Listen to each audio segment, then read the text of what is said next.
Hello and welcome. This is Japan, and we have a wild video here. Just a wild video because I feel like this is just kind of one of those things where you spit off a bunch of stuff, and I don't know. We'll see how it goes. So, 2025 is fast approaching us, or it's probably already by the time I post this because I'm posting it. I'm filming this on the right after the Raw of 12:30. So I have a feeling there's been a lot of stuff happen. We're gonna have the Raw Netflix. This will be up before that, but yeah, I want to do a little bit of predictions for 2025. I didn't want to go. I don't know if I want to go through all the titles, but I did have some bigger predictions, some big events, and I want to see what all comes true. So let's start with the World Heavyweight title. It's currently Gunther's. I do believe Gunther loses at Mania to John Cena. I think that's kind of my pick.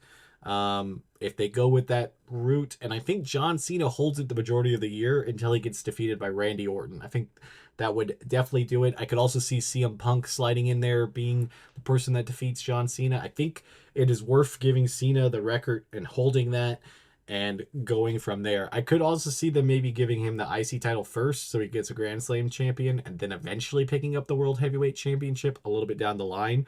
But I don't know exactly what the parameters or what John Cena wants more. So I guess it just kind of depends there. So I think that's where I want to put those ones at least. I think that's pretty solid. I think for the World Heavyweight Championship, I think it changes at least 3 times. So that would be my pick. Cena, Orton, and then maybe CM Punk. I think that's how the 3 they do. Again, at least 2, I would say.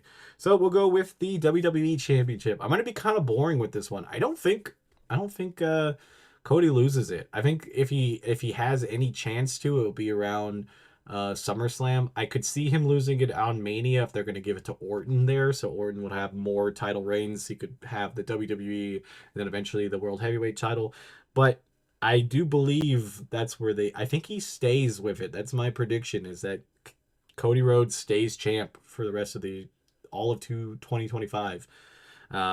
It's kind of a boring prediction, to be honest, but I don't really see them doing anything too crazy with it unless it's like him running into John Cena or something like that, which we can't know until, everything starts to kind of come to light. So that's just going to be the easiest way to doing it. I do believe he stays champion the whole time. We'll go with the women's WWE champion, who is currently Nia Jax. I do believe she gets cashed in by Tiffany before WrestleMania. I think WrestleMania she has a match with maybe Charlotte Flair, somebody big like that. And I do believe Tiffany either loses it there or loses it by SummerSlam to Flair. And I do believe Flair ends as the WWE champion. I'm not a big Charlotte Flair fan. I think like Bianca could also be in the mix of being in there. I'm trying to just think of who's on SmackDown and all that type of stuff. So I believe that I definitely think Charlotte Flair is the person to take it off of Tiffany if they're gonna have something like that be sudden, and then have her hold it maybe till that SummerSlam where she can then gets it taken off by Bianca, depending on how her feud is with Naomi or Jade Cargill, whoever ends up being the one that's the bad egg there. So I think there's a lot that goes on there. I think that title has the most movement. Then we go to the World Heavyweight Championship that is currently Liv Morgan. I think by basically the start of the year, she'll have that loss to Rhea Ripley. I don't think Ripley would lose it for the rest of the year. I don't really see anybody out there. I could definitely see like if Charlotte Flair goes to Raw, they would probably pull the trigger there. Becky Lynch would also be a high person up there, but I think they're building Rhea to be back to being her dominant self that she was about a year ago. So I don't see her losing, but just running through people, possibly having it somebody either debut or somebody that comes back to possibly being the person that dethrones her. But I don't see it happening. Obviously, with roster changes and stuff like that, I can't see the future, so I'm just doing the best I can. But I do feel like Rhea stays the World Heavyweight Champion the entire year. Next up, let's go with Money in the Bank. I think like that's a pretty good prediction. My prediction on the men's side is going to be Chad Gable. I feel like it's almost like with Chad Gable that like he's had so many issues of not getting that chance to get the championship that like I think he needs the Money in the Bank then. He needs to have something exciting for the new year. I think the Creeds definitely need to be in that tag team hunt more too, in which I think they're moving to SmackDown, and I think they will be in that very good deep tag division and maybe will possibly squeeze out a title reign. So I think Chad Gable is the one that gets the Money in the Bank. I think he would have to be a good person to hold it. I really do. I do definitely think there's some other like low key ideas and maybe maybe there will be somebody else, but I think I'm just gonna go with one person because I want to hedge my bet to be like, yeah, look at I called it back in in December, and if I'm completely wrong, it's like, well, I didn't know, type of thing. I could also possibly see that Chad would be in the IC title hunt at that time too, so he might not be, or the US title, depending. But let's go with next is our women's Money in the Bank title holder. This one I think is a complete stretch, but it's the one I like the most. I go with Roxanne Perez. I think it worked really well by giving Tiffany the briefcase. I think they've dry runned giving somebody young. They could do it better than what they did with Tiffany, and giving it to somebody like Roxanne Perez being right off the bat. I think it would be a really good idea. And she could cash in towards the next Mania, and it wouldn't be on this year. So yeah, I do kind of believe that's who I would pick as the women's champion, or Money in the Bank champion. So that's who I would pick. Other predictions, I think at the US title reign, obviously we know it's on SmackDown at the moment, so it's kind of hard to like really know what it's gonna be. But because I'm gonna go with just SmackDown people to possibly um possibly just, hedge it. I'm going to go with Carmelo Hayes. I think we'll definitely have a title run this next year. Probably the US could definitely see the IC title if Braun Breaker still has it.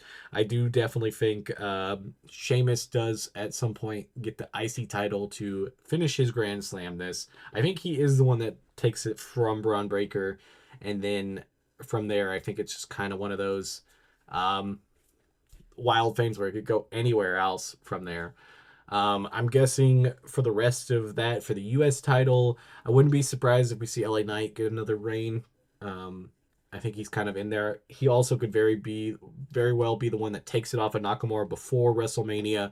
Then LA Knight goes against somebody else. I do think we're gonna get like Gunther versus Logan Paul very soon for the heavyweight title. So like I don't think he's going to be back in that US title reign area anymore.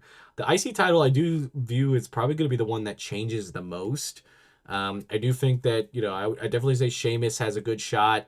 I wouldn't be surprised if Ludwig could and kind of get up in there because he's had such great matches and shown off everything that he's doing for that. And I wouldn't be surprised if there's somebody surprise coming back, like if it was Ilya Dragunov, if he's healthy. Anybody that they call up to could possibly get an opportunity. So that one's kind of a boring prediction because I think with the mid card stuff, anything could happen. I do definitely think we'll have somebody also that's in the main event right now bat down and get one of those titles. Like obviously John Cena would be a good call because it would give him the Grand Slam this. I do think Seth Rollins would be a good shot because he's eventually going to run out of feuds, and having him with a title is always a good idea, at least for in my eyes. Then we'll go with the women's U.S. title and IC title. I think we'll see people like Becky Lynch possibly get the IC title. Bailey might get the U.S. title. Meacham, I think, will definitely get that shot. I could see possibly having a few other people that they call up from NXT get an opportunity because it's kind of what being in that middle ground. So like if Roxanne Perez isn't going to be your first choice for Money in the Bank, she should be your first choice for the U.S. title or whatever show she lands on. Dakota Kai, depending on if she wins it. Same thing with Lyra. I think you swap them, at least giving one of them an opportunity. I think those titles move fairly regularly. I would say like the US title might move 4 or 5 times, and I would say the IC title at least move 2 or 3 times in that year, if I'm not mistaken. That's at least gonna be my guess. Yeah, I don't know what else to really like do from this. This is kind of like such a crazy year, and you have no clue what a year is gonna bring you. I know we obviously got free agents coming. I would not be surprised if we get another Bloodline member, especially Zilla. I think Zilla is probably the closest to signing with the WWE. So big free agent signing with Zilla. I wouldn't be surprised if we get a crazy Japanese wrestling signing either on the men's or the women's side because they've been working with WWE and there could be some opportunity. We'll get some AEW talent that has left at some point. I'm not really sure on that one because Ricky Stark would probably be the best opportunity, but I think he's kind of locked in. Obviously, I think we got Penta. Like I think we already know he's coming, and I think Ray Phoenix is coming. So like, there's those talents for sure, and gonna do that. I'm trying to think if anybody would be like a surprise release. I do think they're gonna trim down some of the solo acts and really focus in on the bottom mid card type of people or need to be in factions or groups, and they're gonna get rid of some of those people. Um, and probably put a lot of new groups together this year. I'm trying to think if I can think of any groups that I would want to see. I definitely want to see Penta not in the LWO. I know they kind of teased that on Raw tonight, and I kind of didn't like that. I don't think he needs to be there. If him and Ray wanted to go on kind of heel run together, I think Penta would be good. Just put him as like a really dominant force out there. I mean, if Penta turned on Ray in that match, I'd be fine with that. I think we'll see New Day add somebody too. I kind of have a feeling, and I think we might see Big E next year, but I don't know. I've had uh, predictions in the past that were similar to that. But yeah, tell me what your 2025 predictions are. You put them down here in the comments too, so like you can go back and say that you actually got them right in a year from now, or even when they happen. I think we'll have a big year. I wouldn't be surprised if we have Drew McIntyre also up in the main event scene, either giving Cody treble or whoever's in the World Heavyweight Championship match, because he's had cooked feuds all year. So, yeah, we'll see how that goes. Until next time, this has been Japan. Bye, guys.